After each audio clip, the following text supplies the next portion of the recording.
Well, thank you for being here for our final panel of today's conference, Religion in American Politics and Society, a Model for Other Countries, ? Our final panel today is about the Christian experience. Obviously, the pump is primed in a sense by the panels that went on before, but each of our distinguished panelists also came prepared with their own remarks for you at this point in time. Our first speaker will be Reverend Jerry Rankin, President Emeritus of the International Mission Board of the Southern Baptist Convention. He'll be followed by Reverend Jim Wallis, a best-selling author and the president of Sojourners. And then they'll be followed by the esteemed legal professor from Emory University, John Witte. And we'll follow our protocol for the day. Each of them will speak for approximately 10 minutes. And then when they're done, I'll moderate questions and answers. And we will end promptly today at 2:45. Thank you. So at this point, let's turn it over to Jerry Rankin.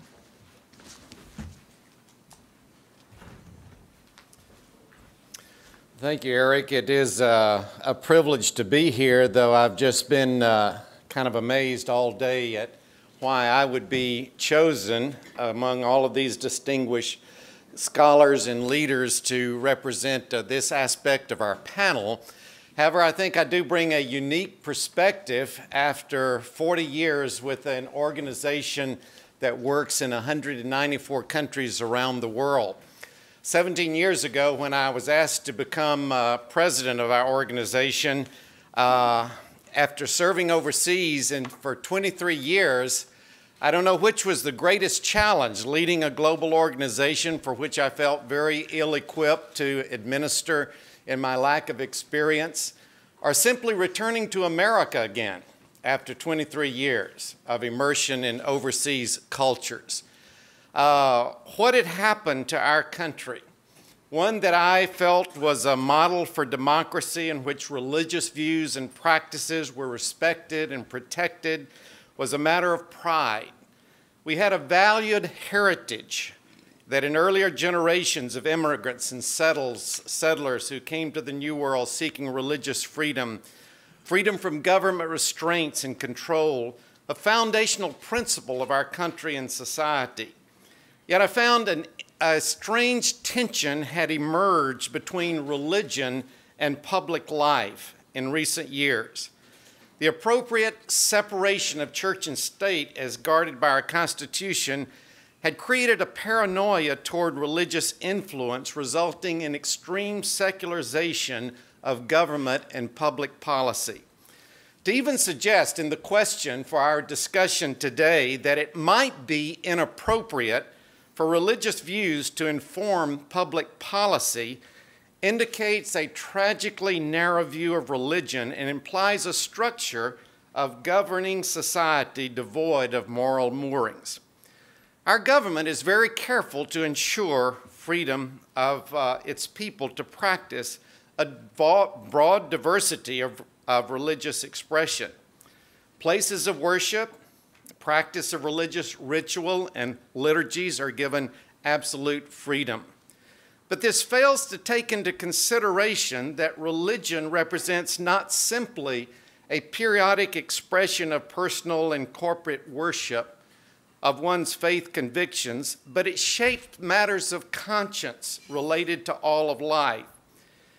It should be recognized that a democratic process of government by the people does not narrowly define areas open to that public expression and inhibiting what shapes one's values as legitimate factors of public policy. While respecting and hearing the convictions of a vast array of religious viewpoints, public policy should collect from all that which is of common good. Majority consensus from a religious perspective should be as welcome as majority political, social, and philosophical opinions brought to bear on our public policy and issues.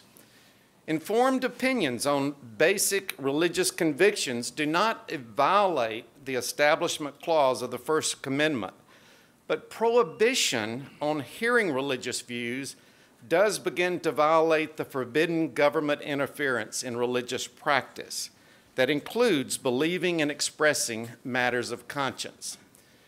An attempt to totally remove religion from informing and influencing society and government policy results in an artificial paradigm of laws designed to govern an unrealistic concept of life and community.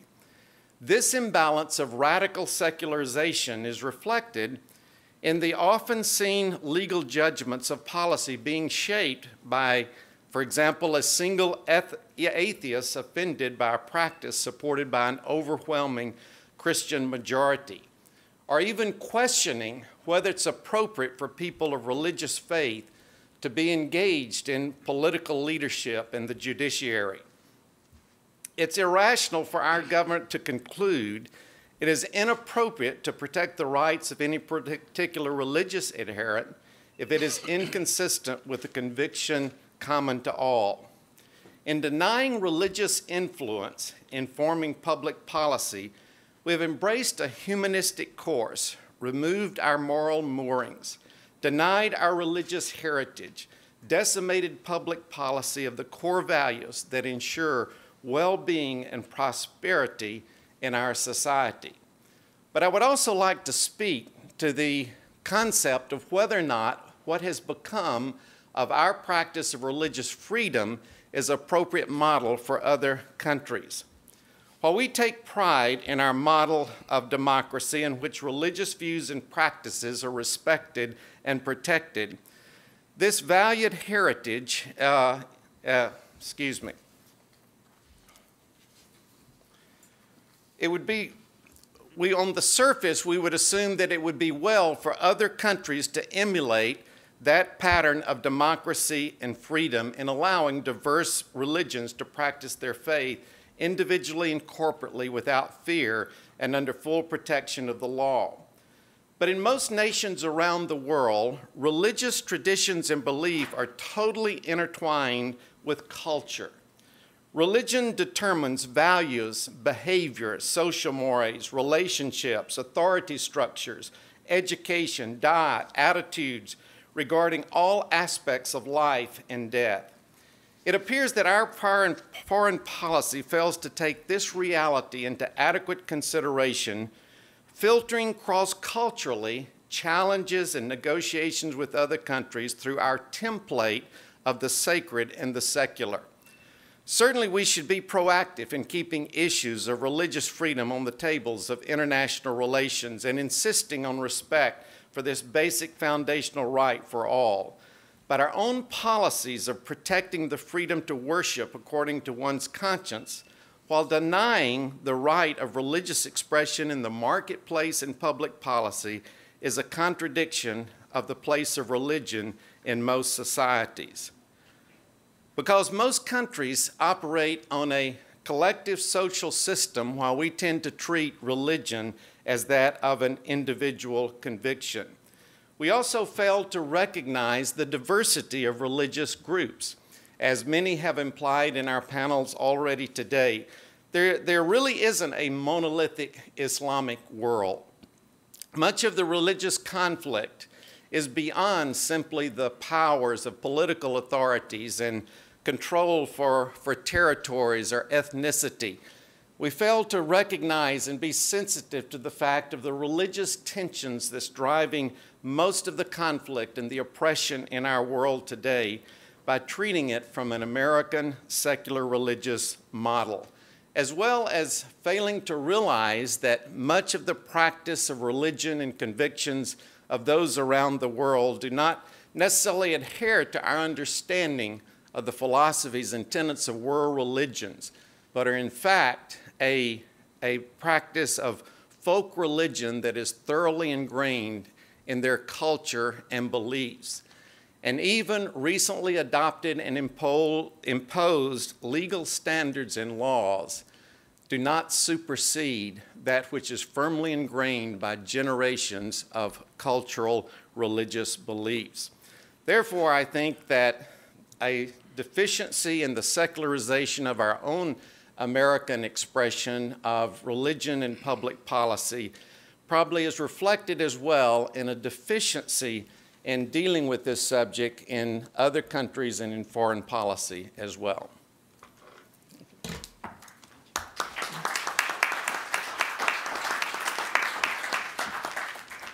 Jerry, thank you very much for those provocative comments. I think that there's going to be a lot of questions as we move forward. Let's turn over to Jim.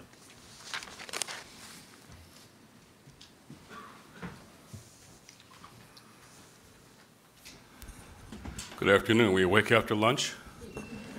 Great. It is great to be here. Here today for the conference, but also here at Georgetown. I'm teaching a class in the fall now here, faith, social justice, and public life, and thoroughly enjoying it. So I'm glad to be a new part of the Georgetown family. This question arose for me for the first time when I was 14 years old, faith and public life. As ecumenical and as interfaith as I try to be, I am still an evangelical Christian, and conversion moments are important to us. My first was when I was 6 years old, and a revival preacher pointed his finger, it seemed right at me, and said, if Jesus came back tonight, your mommy and daddy would be taken to heaven and you would be left all by yourself. It got my attention. I realized as a 6-year-old I have a 5-year-old sister to support, and I got saved. But this 14-year-old moment was more converting. I was troubled by the racial polarization in my city of Detroit. I was going in the city and visiting black churches, and one day an elder said to me in my little home church, Jim, you have to understand Christianity has nothing to do with racism. That's political, and our faith is personal. And that's the night that I left in my teenage head and my heart. And a couple of years I was gone altogether in the student movements of my generation. I came back to faith later. It's a different story, but I didn't have words to go around that experience then, but I do now. And the words are these: God is personal, but never private. God is personal, but never private. And I've been trying to work out the meaning of that ever since. So these questions for me are the heart of what I've been trying to figure out for a long time. What is the role of religion in public life? I think the purpose of the faith community is not simply to comfort the believers or prepare them for the afterlife, but to offer a moral compass for society, and I would say to transform the world. But that goal must be accomplished in the framework of pluralistic democracy and religious liberty. Think about our best practitioner, Reverend Dr. Martin Luther King Jr. Never once did Dr. King say, I get to win because I'm a Christian, or because, as a black Baptist, I'm in the Judeo-Christian tradition, and at that time, how the country would have been described, or now, because I'm part of the religious community. He knew he had to win the debate. He had to win a political debate about what was best for the common good, not just for Baptists or Christians or Jews or Muslims, but for the American people. Why was a civil rights law in 1964 good for all of us, or a Voting Rights Act in 65? He had to win the debate, meaning he could invoke Jesus and Isaiah and Jeremiah. He did all the time. But his religion had to be disciplined by democracy. Disciplined by democracy.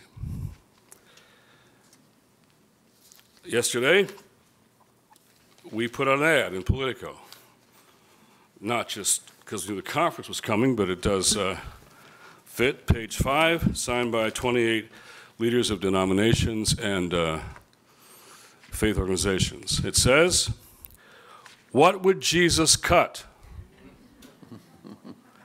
A budget is a moral document. It's been a very interesting couple of hours or 24 hours since then, because you're making a religious statement. You're saying, as all the kids say, what would Jesus do? They wear bracelets. It's fair to say, what would Jesus cut? Now, what are you saying and not saying? We're not saying Jesus should be elected and this is what his policy would be. We're saying we as people who care what Jesus would think should be governed by what we think he would believe about the priorities of a budget. A budget reveals choices and priorities. Well, who's important, what's important, what is and what's not. So our 10.4 billion bed nets that save kids from malaria, better to cut than a new weapons system. Conservative British Prime Minister David Cameron says, no, actually, I'm going to preserve my development spending 0.7% of his budget, which is vaccines, bed nets, and the rest, by postponing a Trident submarine. So we can say it's a good choice or not. We have to win the debate. We have to get in the conversation. So this is a way for the faith community to shoot a shot across the bow of a budget debate, because I know right now what they're looking for is, where will the pressure come from? Where will the pushback be?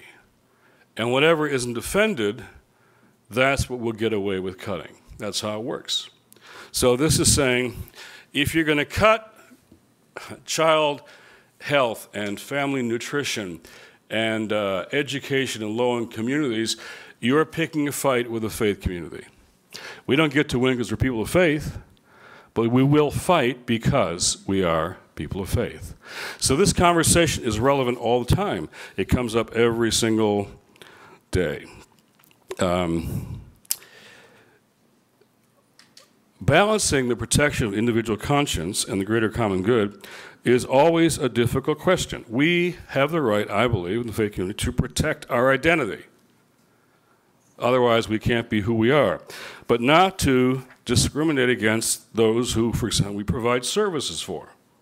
You don't have to get saved to get a shower in a Christian social ministry.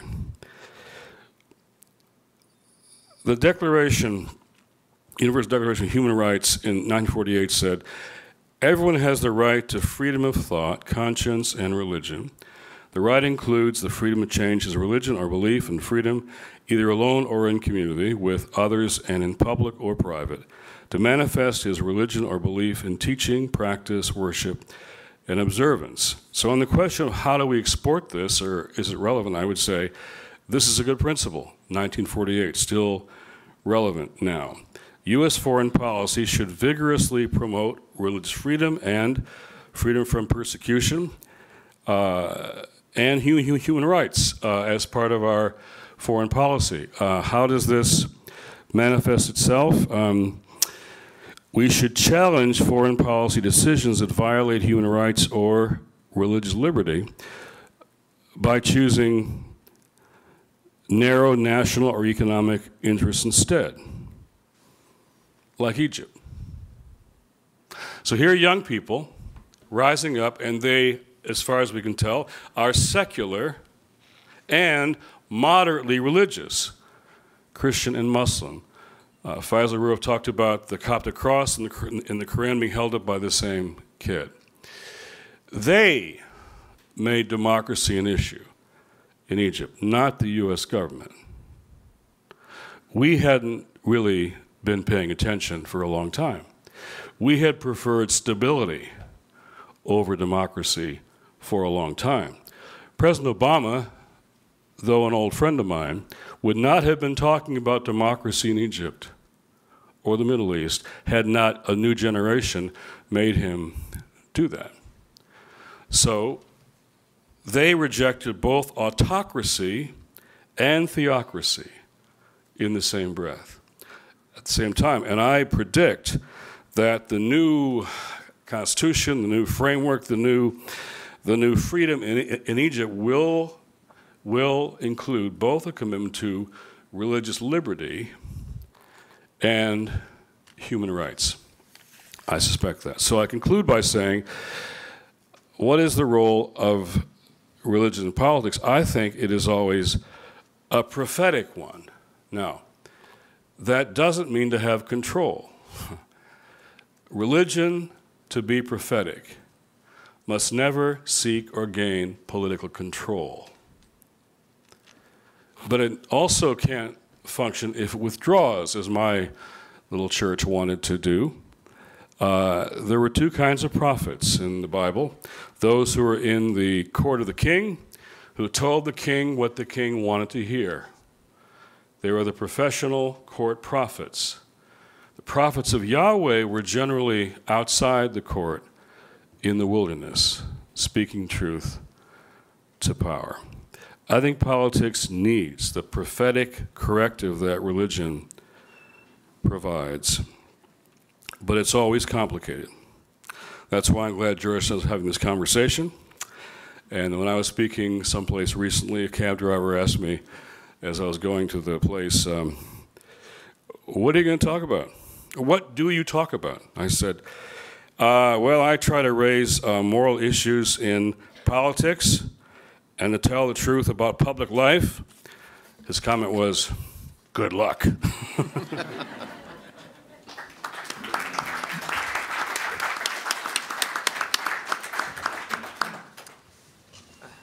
Jim, thank you very much. And we're going to turn to our third panelist, John Witte.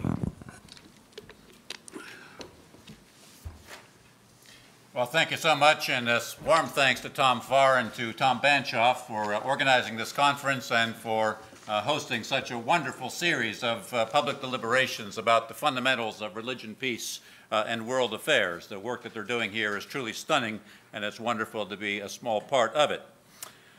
The civic catechisms and canticles of our day still celebrate Thomas Jefferson's experiment in religious liberty. To end the millennium of repressive religious establishments, we are taught, Jefferson sought liberty in the twin formulas of privatizing religion and secularizing politics. Religion must be a concern purely between our God and our consciences, he wrote in 1802. Politics must be conducted with a wall of separation between church and state. Public religion is a threat to private religion and must thus be discouraged. Political ministry is a menace to political integrity and must thus be outlawed. These Jeffersonian maxims remain for many today the cardinal axioms of a unique American logic of religious freedom to which every patriotic citizen and religious group must yield. Every American public school student learns the virtues of keeping his Bible at home and her prayers in the closet. Every church knows the tax law advantages of high cultural conformity and low political pressure. Every politician understands the calculus of courting religious favors without subvening religious causes. Religious privatization, we're told, is the bargain we must strike to attain religious freedom for all. A wall of separation is the barrier we must build to contain religious bigotry for good. So Jeffersonian logic has taught us. Separation of church and state was certainly part of the American law when many of today's public opinion makers were in school. In the landmark cases of Cantwell versus Connecticut in 1940 and Everson versus Board of Education in 1947, the U.S. Supreme Court for the first time read Jefferson's call for a wall of separation between church and state into the First Amendment religion clauses. And in some 30 cases from 1947 to 1985, the court purged public schools of most of their traditional religious teachings and trappings and cut religious schools from much of their traditional state patronage. Hundreds of lower courts struck down many other traditional forms and forums of church-state cooperation in public life. And after nearly 40 years of such First Amendment cases, it was no surprise that Jefferson's metaphor of a wall of separation between church and state became for many the source and the summary of American religious freedom. Indeed, many within the United States and abroad think that Jefferson's words are enshrined in the First Amendment. It's often discomforting for them to realize that the constitutional text is considerably more prosaic and restrained. It reads, Congress shall make no law respecting an establishment of religion or prohibiting the free exercise thereof. Metaphors in law are to be narrowly watched, Justice Benjamin Cardozo once warned, for starting as devices to liberate thought, they often end by enslaving it. And so it has been with the metaphor of a wall of separation. That metaphor has held popular imagination so firmly that many of us have not noticed that strict separation of church and state is no longer the law of the land in America. In the past 25 years or so, the U.S. Supreme Court has abandoned much of its earlier strict separationism and reversed several of its harshest precedents on point. In nearly a score of cases, the court has upheld government policies that support the public and equal access and activities of religious individuals and groups, so long as these religious parties are voluntary and so long as non-religious parties are treated the same way. So, religious counselors could be funded as part of a broader federal family counseling program. Religious student and civic groups of all sorts could have equal access to public forums and facilities and even funds that were made open to like-positioned non-religious student and civic groups. And religious schools were just as entitled to participate in state-sponsored school voucher programs as other private schools. The Supreme Court has defended this new regime on wide-ranging constitutional grounds and has left us with a welter of convoluted opinions that it has not yet begun to integrate. But one repeated teaching of these recent cases is that public religion, public expressions and activities of people of faith and communities of faith must be as free as private religion. Not because the religious groups in these cases are really non-religious, not because their public activities are really non-sectarian, not because their public expressions are really part of the cultural mainstream.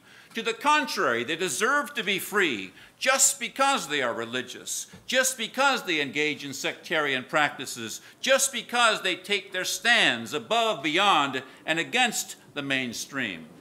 Religions, we have come to discover, provide leaven and leverage for the polity to improve. A second teaching of these cases is that freedom of religion sometimes requires the support of the state today. Today's state is not the distant, quiet sovereign of Jefferson's day, from whom separation was both natural and easy. Today's state is an intensely active sovereign from whom complete separation is impossible. Few religious bodies can now avoid contact with the modern welfare state's pervasive regulations of education, charity, welfare, childcare, healthcare, construction, zoning, workplace, taxation, and sundry other measures. Both confrontation and cooperation with the modern state are almost inevitable for any religion that peeks out of its cave.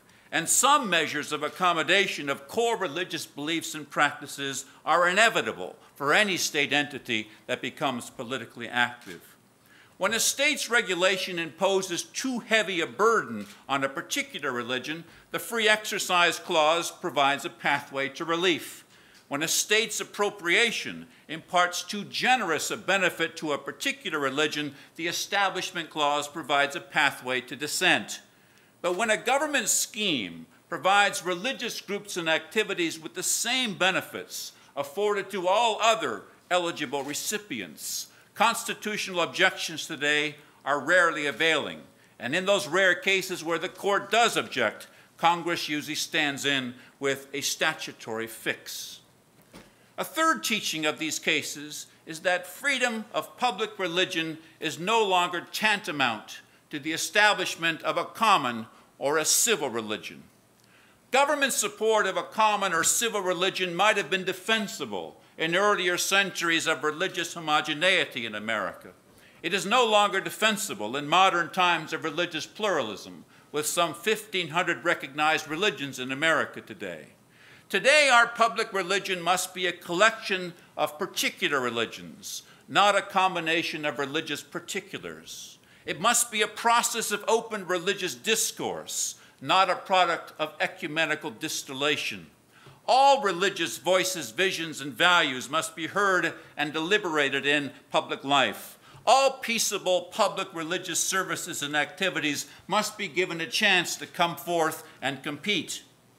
Today, the so-called Christian right has seized on this insight better than most.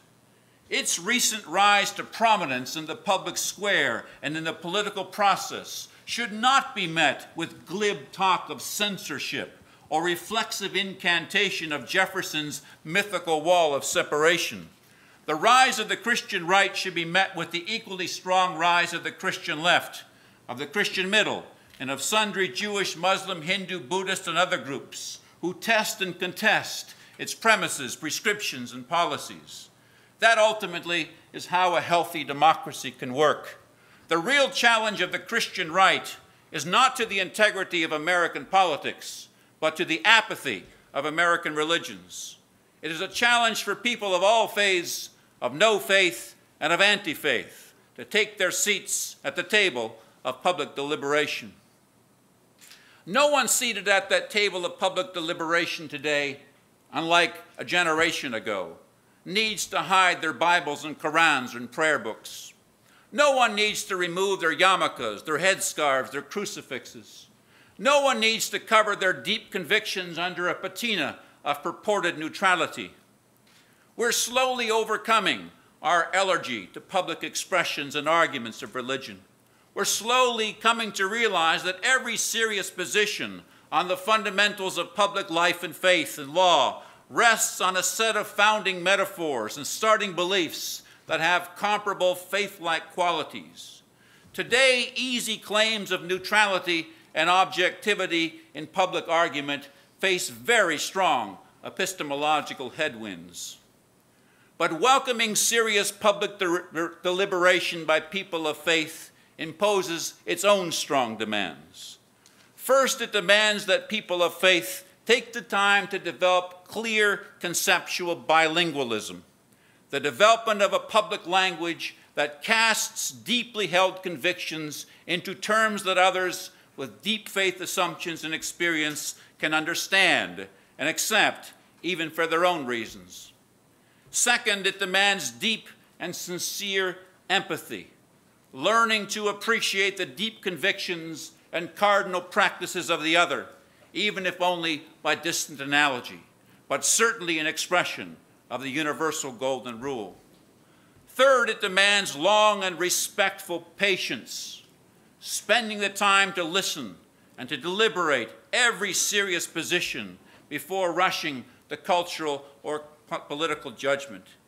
And finally, it demands unswerving commitment to the first premises of American democracy, that there be religious freedom for all and religious establishment for none. Thank you.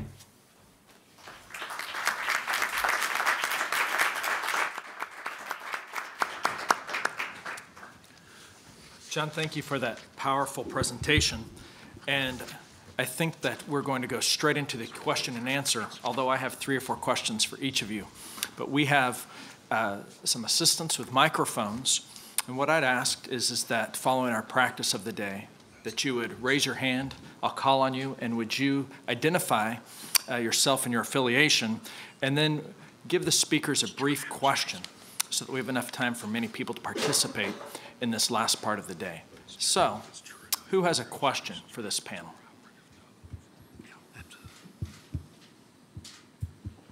We have a hand right here.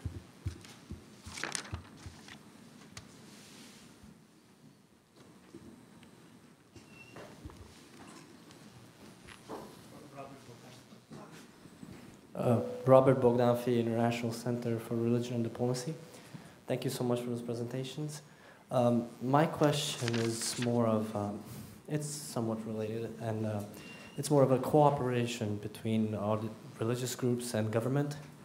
What we have seen in the unfortunate events of Katrina has been a lack of cooperation, or a very bad cooperation with religious groups in response to a disaster.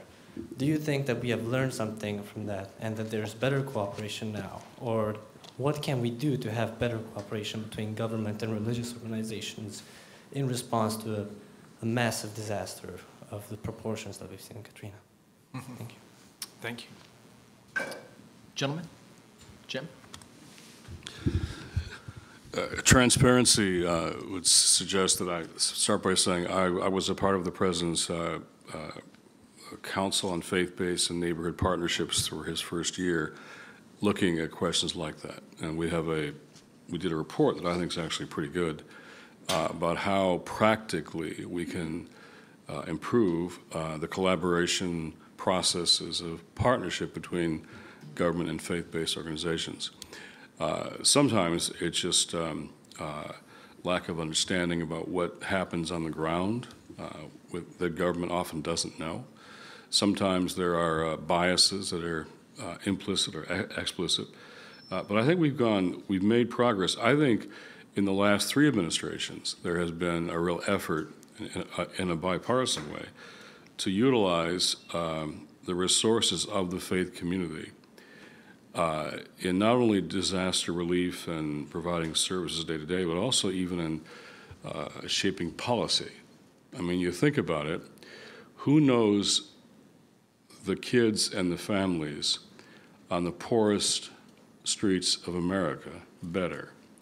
The faith communities or the departments of health, human services, housing, and all the rest?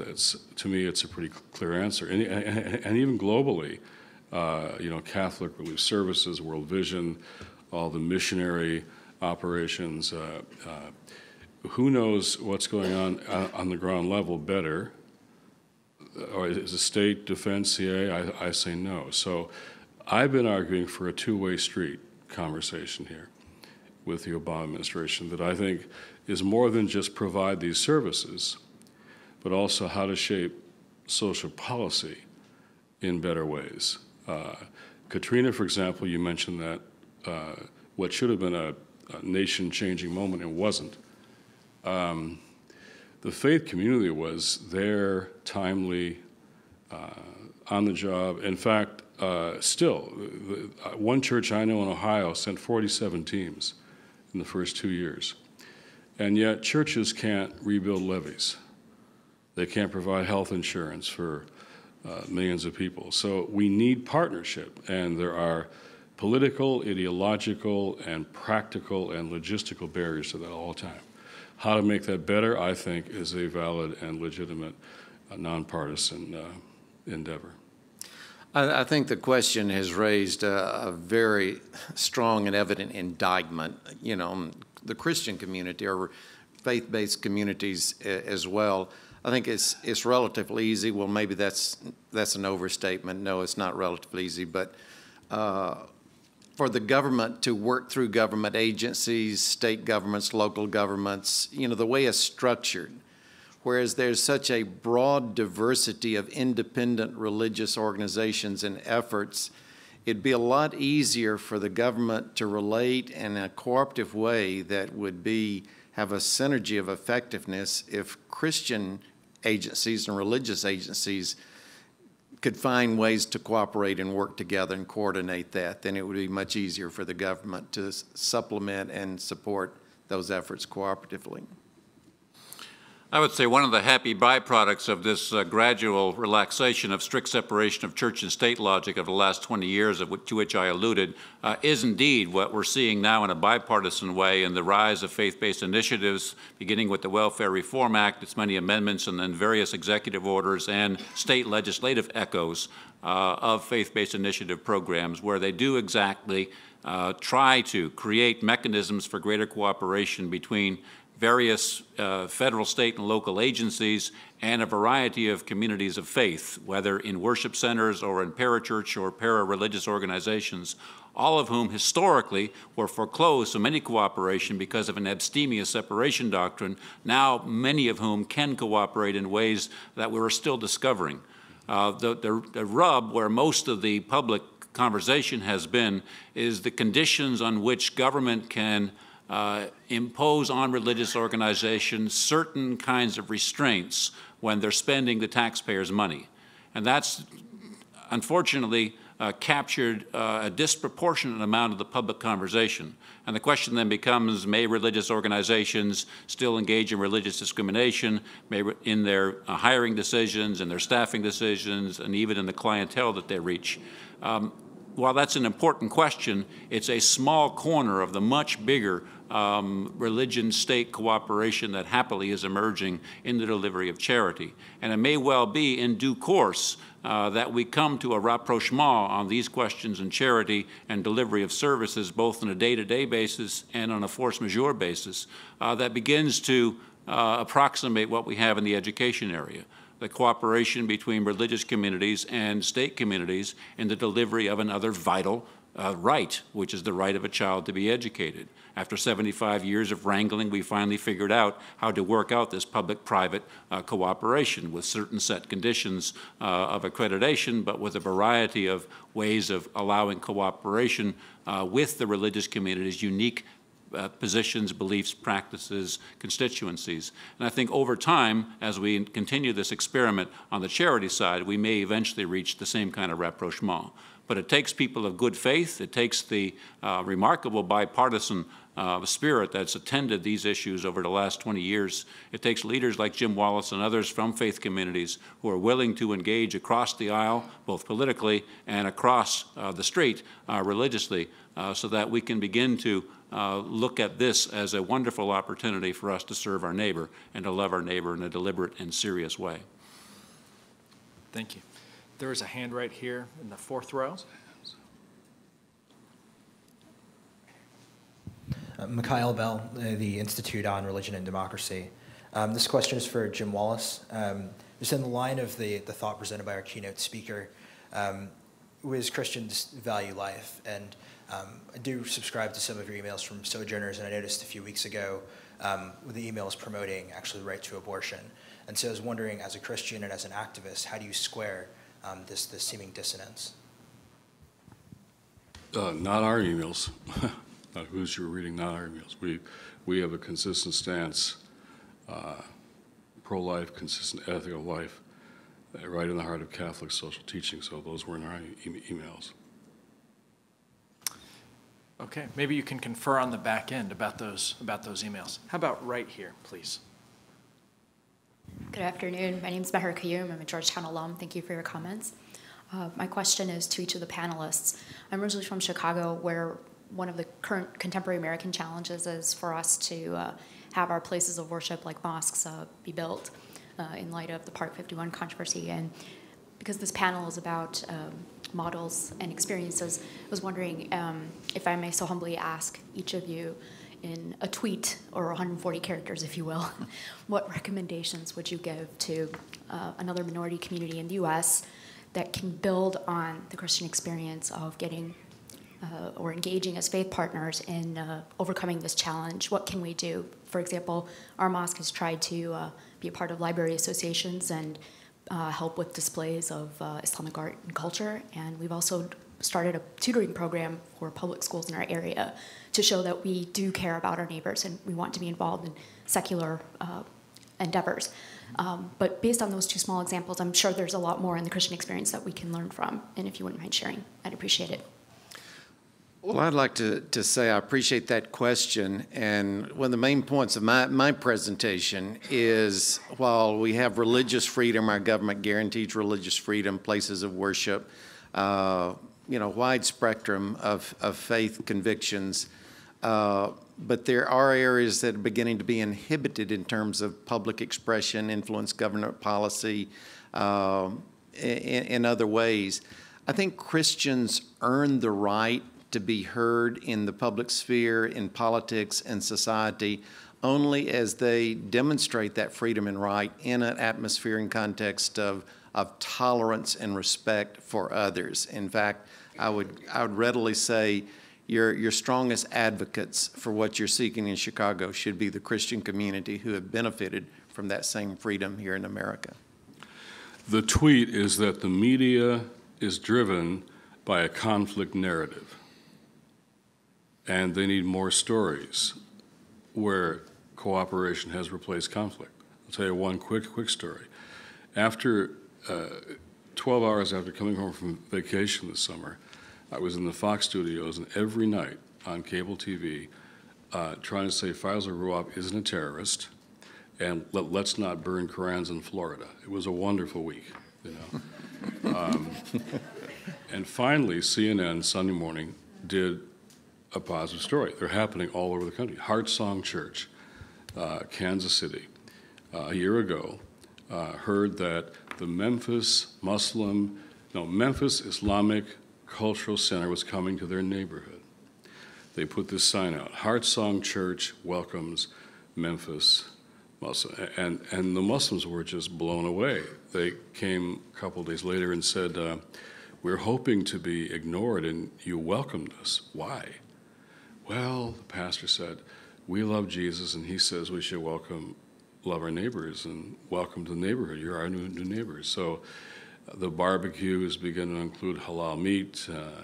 Kids play with kids. Adults begin to do homeless projects together. A year later, this past September 11th, the center said, our building isn't completed yet. Can we celebrate Ramadan in the church for a couple nights to start? And of course, a year ago, the Christians would have said, what's Ramadan? Now they said yes. And so here's these evangelical Christians welcoming Islamic worshipers in. Here's the bathrooms. Here's coffee. Is coffee okay? You know, they're all trying to understand each other. So they appear on CNN, the Islamic leader and the pastor. 3 days later, he gets a call, Steve Stone, from a group of men in Pakistan, Kashmir, actually. Pastor, is this Pastor Stone? Yes. We watched the CNN segment. At first, we were stunned, and the room was just silent. And then one of our men said, I think God may be speaking to us through this man. Another one said, why would we want to kill these people? Another one who can't speak English, so I'll tell you what he did. He went out to the nearest little Christian church by our mosque and said, and cleaned it inside and outside to show he's a good neighbor too.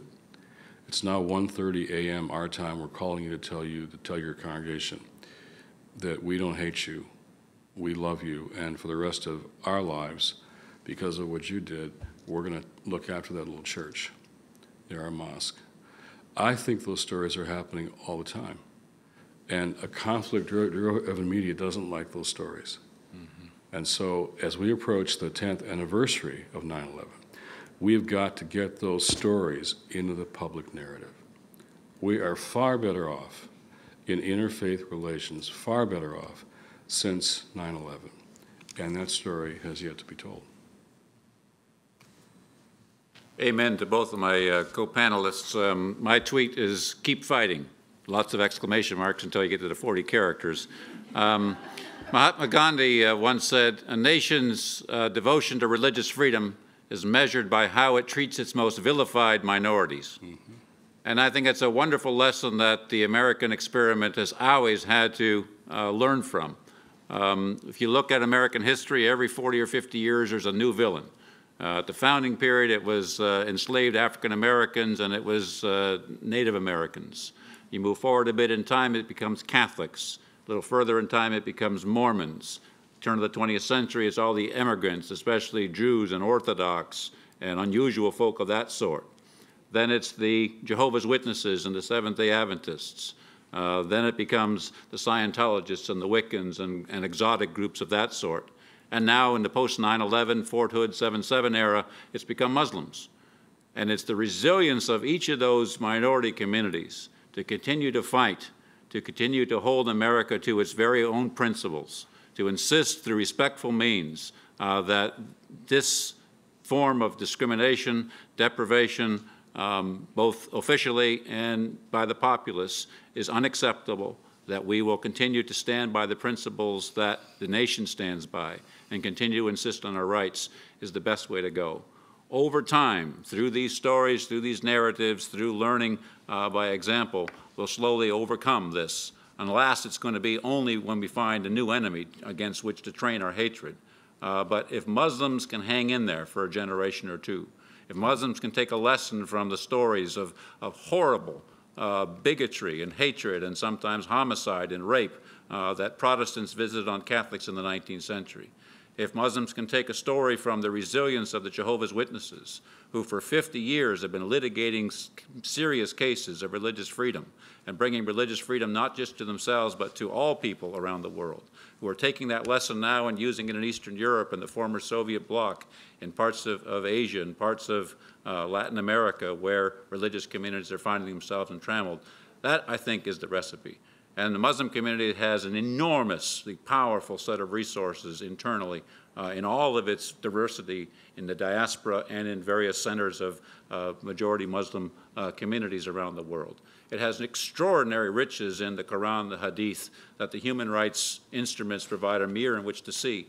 And the opportunity now is to translate that into good works, into insistence upon holding a country to its own principles, and to engaging thereby in the very prophecy that my dear co-panelist underscored as the first and most important thing a religious community could do as a democratic political actor. And the good news, in your generation, we're winning. We're already winning there. It'll take more time, but in your generation, we're winning that fight already. This lady right here. Thank you. Hi, I'm Sarah Zaman. I'm with Voice of America. My question is about, we've talked about how in the U.S., the establishment is not supposed to push for or against any religion, but what about the use of religious ideas for political gain by people who are not officially sworn into an office? I mean, people with political parties. So one question is about that, but just the use of religious rhetoric for political gains. And secondly, what about the possibility or the idea of having just openly religious political parties in the U.S.? Do you think if something like that ever came up, that it would be considered a democratic party, or would that be met with any kind of opposition, or would that be met with some kind of, would it be welcome as a form of expression? Well, I'll start. I was in Sweden recently, and I had an evening with a lot of young people, and they had the religious representative of all 5 major parties on the stage with me for a conversation, and that was interesting. But my own feeling is that religion doesn't fit political categories. You can't squeeze it into left and right, for example. And when you try, religion gets misshaped.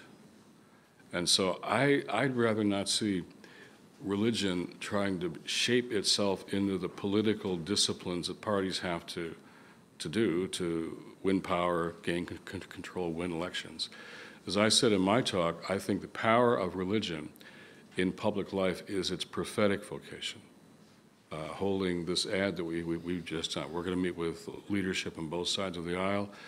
You want to hold both sides accountable, and you normally need to.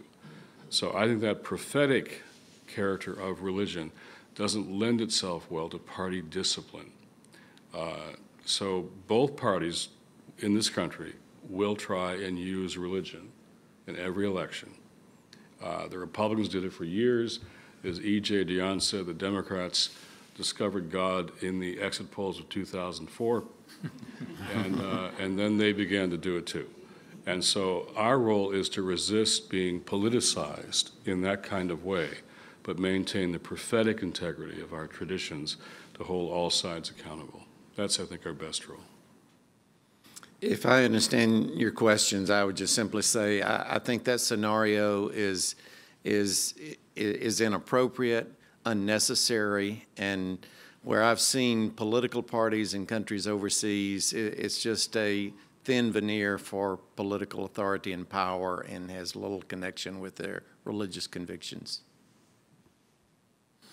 I agree with my senior colleagues on the question of political parties. I don't think in the American context that would be either welcome or appropriate, and may indeed be a real challenge under the Establishment Clause.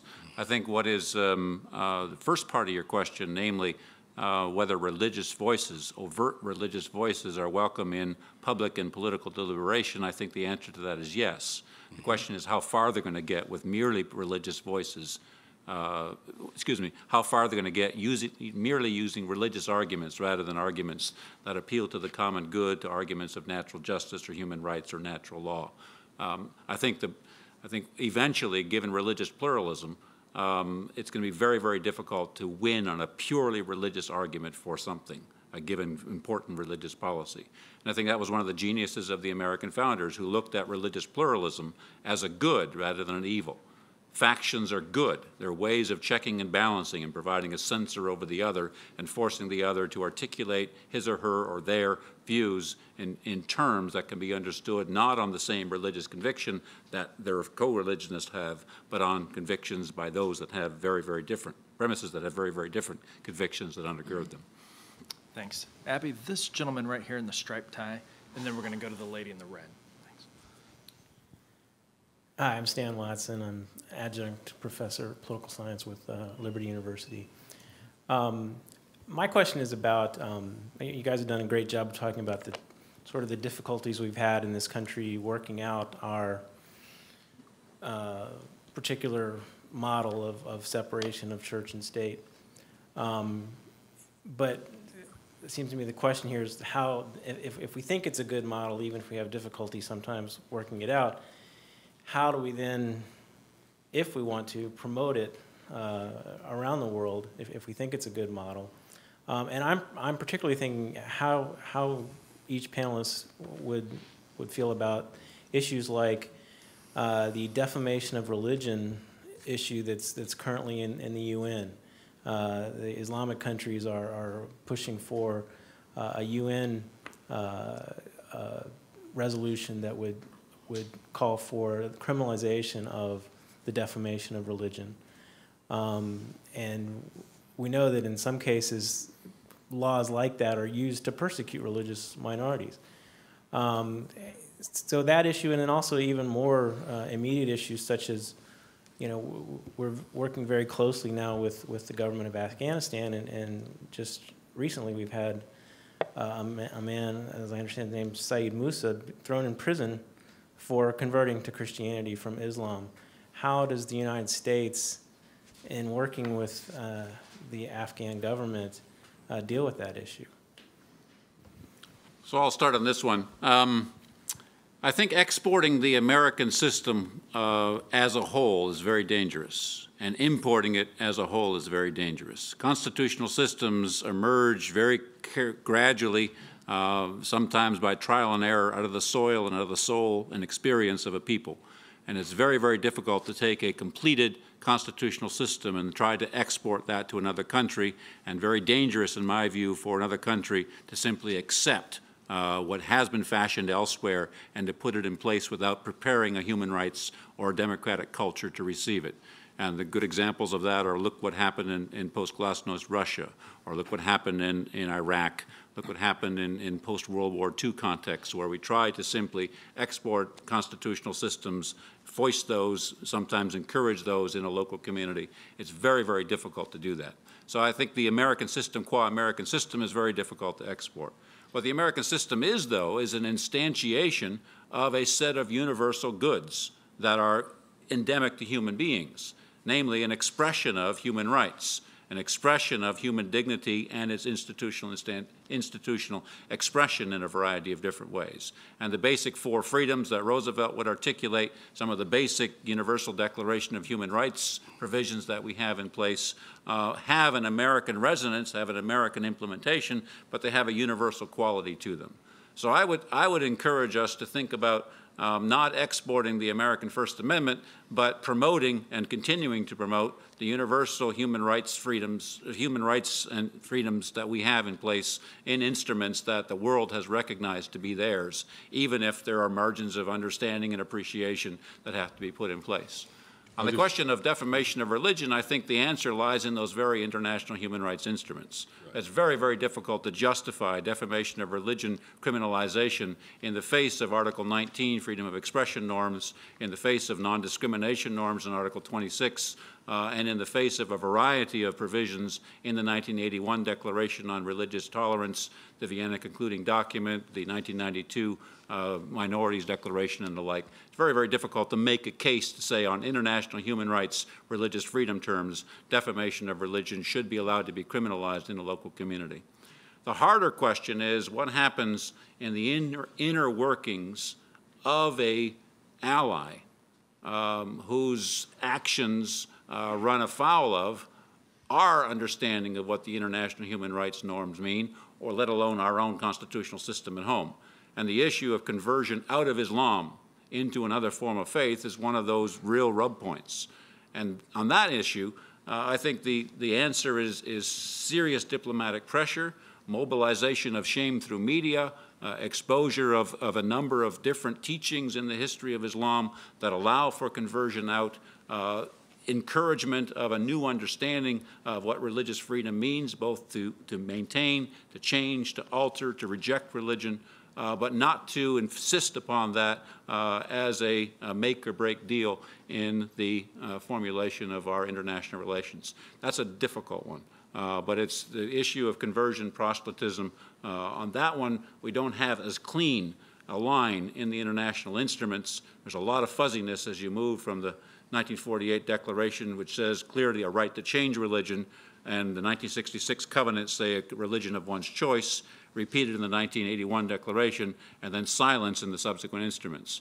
It's that very fuzziness in the documents that makes it much harder for us to condemn unequivocally an act internal to a particular polity that doesn't condemn a person to death, but nonetheless condemns a person to a form of corporal sanction for engaging in what is considered in that local community's understanding of human rights to be a form of crime. I'd be less wishy-washy if the person were condemned to death. Very well said. I'll just add very briefly, exporting works even less well when you also do it by invading a country. It's not usually a good way to export your ideas. And if we want to extend our principles, the best thing is to live by them ourselves. There you go. And not violate them ourselves in our foreign policy. And the pressure that was suggested by John, in this case, hasn't he just been released? Right, so I signed letters, lots of people did lots of things, and I think in this case it works. So I think influence depends, first of all, on integrity and consistency, doing what you say, saying what you mean, and so on. And when we do that and then exert all kinds of other forms of pressure, I think it can be very effective. In this case, gratefully it was. Well, this question is obvious that the heart of the theme for the day, is our model appropriate for other countries? I think there's several incongruencies there.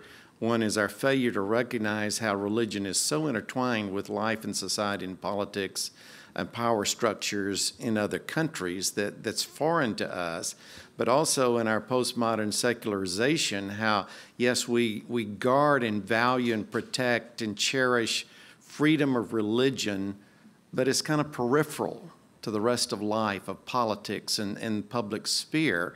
And so we go overseas and be, as an advocate in foreign policy for justice, righting social wrongs, advocating for democratic freedom of the people, voice of the people. Oh, by the way, you need to have religious freedom as well.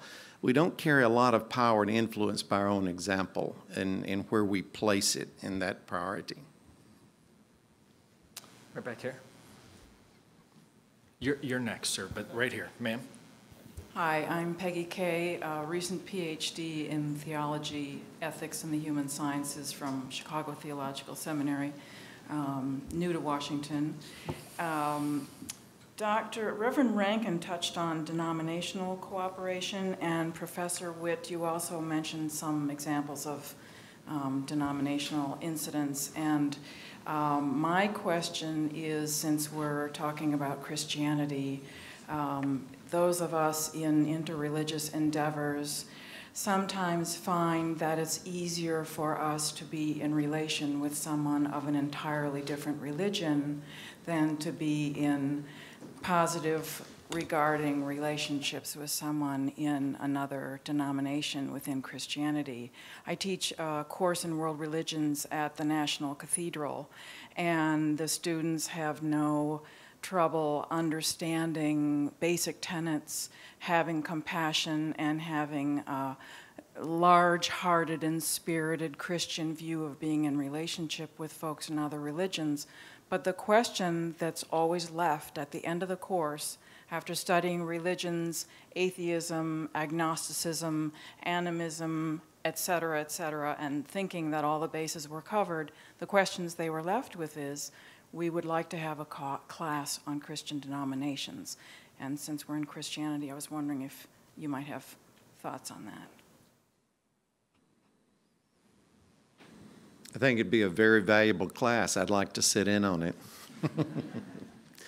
But I think, you know, so many times we present world religions from our understanding and perspective as outsiders without realizing to a large extent they represent absolutely the same diversity of in Christian denominations and religions.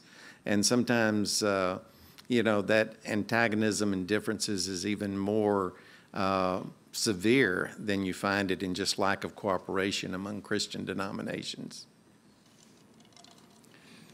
I grew up as a Congregationalist, so denominationalism is in my blood, and fissions of churches is over some small doctrinal point is something I grew up with and come to appreciate. I think there's a theological warrant in Christianity for a very healthy understanding of Christian denominationalism. And that exists in the post-resurrection stories of Christ's experience with his people and people's experience of him. Mary has to be called by name when she sees Christ in the garden before she recognizes him. She wouldn't have recognized him before and she thought he was a gardener. The disciples huddled in a room who are fearful of the authorities have had Christ show up to them. They didn't recognize him until he breathed on them, breathed his spirit on them. St. Thomas wouldn't recognize him until he had an opportunity to put his hand in the side and his fingers in the nail hole of the cross before he'd recognize him. St. Peter, the enigmatic rock of the church, wouldn't recognize Christ until Christ performed another miracle for him and then pushed him through a threefold examination. Simon Bar-Jonah, will you love me? Do you love me? Do you love me? And I think part of the point of those post-resurrection stories is to underscore the variety of different ways that we have to participate in our experience of Christ. One other one I forgot is the men from Emmaus, who walk and talk with God all day long, and they only recognize him when he lifts the host and blesses it in the Eucharist. What's the point of these stories, in my view? To underscore the fact that there are centerpieces for religious experience of Christ and centerpieces of denominations that gather around them. Some have to be called by name. Some of them have to engage in rational deliberation. Some have to engage in a Eucharistic celebration. Some want to have a hierophany, a tactile experience. Some experience miracles. Some have inspiration. I think all of these are legitimate ways to experience Christ, and all of these can become nerve centers of denominational identity in the post-resurrection experience of Christ. I think that's happy rather than sad, happy on theological terms, and then I would just underscore my point before about factionalism. I think happy also just on institutional terms. I think diversity is a good thing. I think pluralism is a good thing, and a multiple experience and multivalence institutionally of Christ's life in the world, embodiment in the church, is healthy for both the church and for society. Forgive me for preaching. It was a good sermon. I like that sermon. That was a good one. I'm glad you remembered the mace there at the end, too. It was good. What I picked up on in your question, I think it was sometimes folks have a really good time of interfaith collaboration, dialogue, interfaith service, friendships are built. I've seen this now among younger people all the time.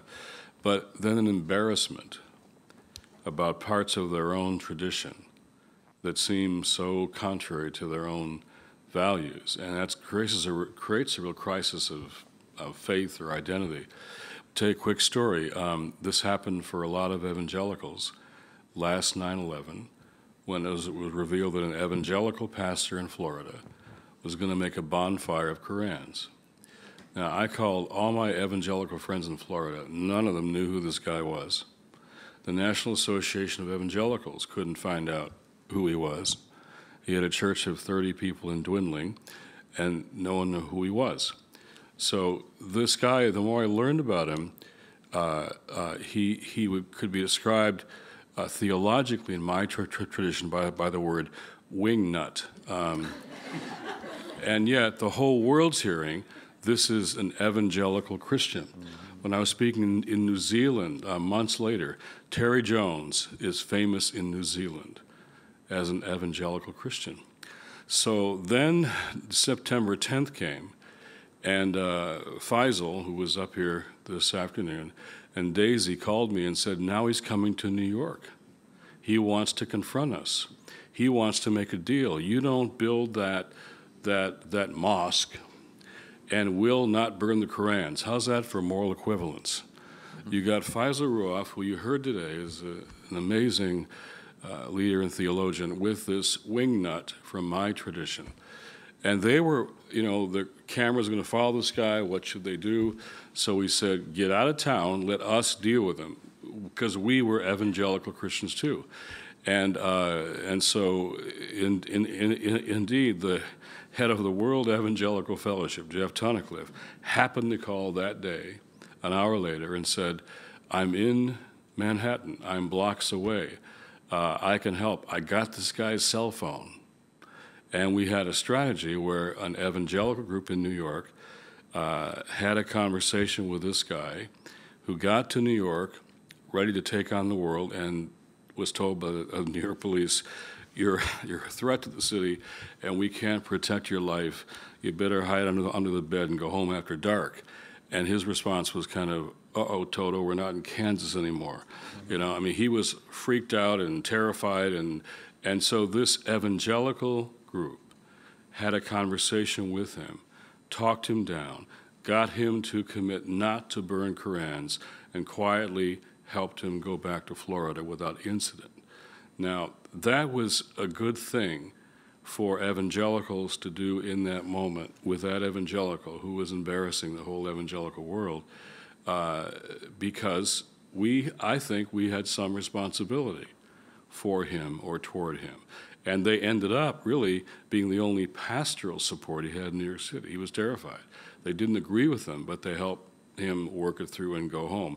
Then when he got home, back in his home environment, he got terrible again, They even talked about forgiveness and apology and all the rest. So how do we take responsibility for our traditions and their behavior, and not just keep running to all the people in the other traditions that we like to hang out with better than some folks in our own?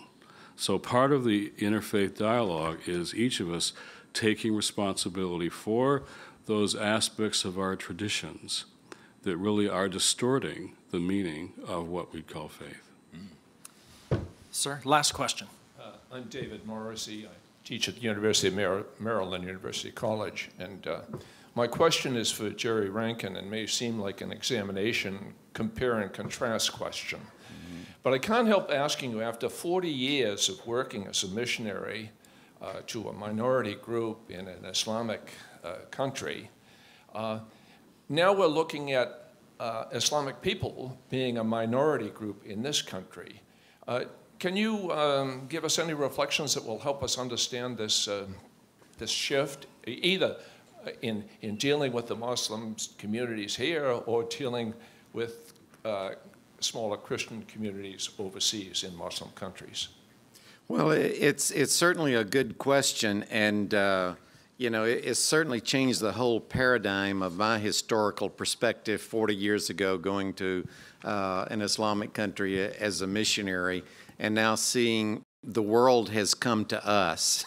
Every faith group, immigrant, ethnicity is crowded into our cities and our countries, and training and equipping our churches to relate to them. I think through our experiences overseas, that you don't go into that environment without establishing relationships of respect and understanding, developing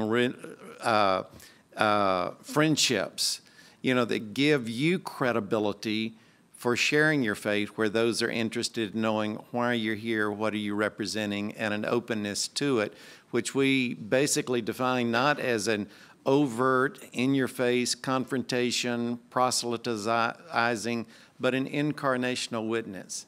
And as we live among Muslims and other faith communities here, that's how our Christian mission is going to be carried out, through the good works that we really should represent and reflect our walk with the Lord and our love for the Lord and loving our neighbor, whoever they are, showing acts of kindness, being tolerant and respectful.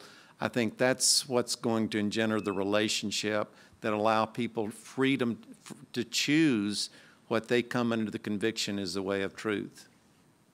Not sure if that's answering your question or not, but that's interesting. Your perspective of being gracious and so forth. How about the Muslims dealing with the minority community that you were in Indonesia? Well, of course, we represent such a minuscule minority. I don't think they were very much even aware that we were there, certainly impacting their society. But an illustration out of my experience for many years of coordinating our work in India, where Muslims were a very distinct minority, a minority treated with condescension and often with harassment and suffering, unlike we would find in neighboring countries, Pakistan, Bangladesh, even Indonesia, as well in the where they were majority. The demeanor was altogether different. And so I think that's how Muslims are finding themselves, and yet they find their strength and support in community and understanding. And I was so encouraged by the panel this morning that just reflects there's a massive movement, and I think leadership that is seeking to identify as Americans with shared values and mutual respect and tolerance, which will be a learning experience for Christians who've kind of seen themselves as having the exclusive right of the religious scene in America. Well, I see that there's several other hands up, but we're out of time. And so we're going to break in a moment and give you a chance to engage perhaps some of these individuals individually. I'd like to bring three things to your attention before we go. The first is that this is the last event in a series, a multi-year project funded by the Henry R. Luce Foundation and their initiative on religion and international affairs. There's a series of publications in the lobby as you leave that bring together a lot of that scholarship from these events on religious freedom, on proselytism, on democracy promotion, and related topics. And we're thankful to the foundation for its support. Second is a brochure that's on your chair about an exciting new initiative, a $2 million grant that we received here at the Berkeley Center and at Georgetown from the Templeton Foundation to further investigate in a scholarly fashion issues of religious freedom. And we hope to see you at future events next year along these lines. And then third, this has been a great panel. We've joked in the office that this was the Jesus panel because it was the Christian panel. You'll notice everyone has a J in their name among the panelists as well. Would you help me in welcoming them as we end today? Thank you.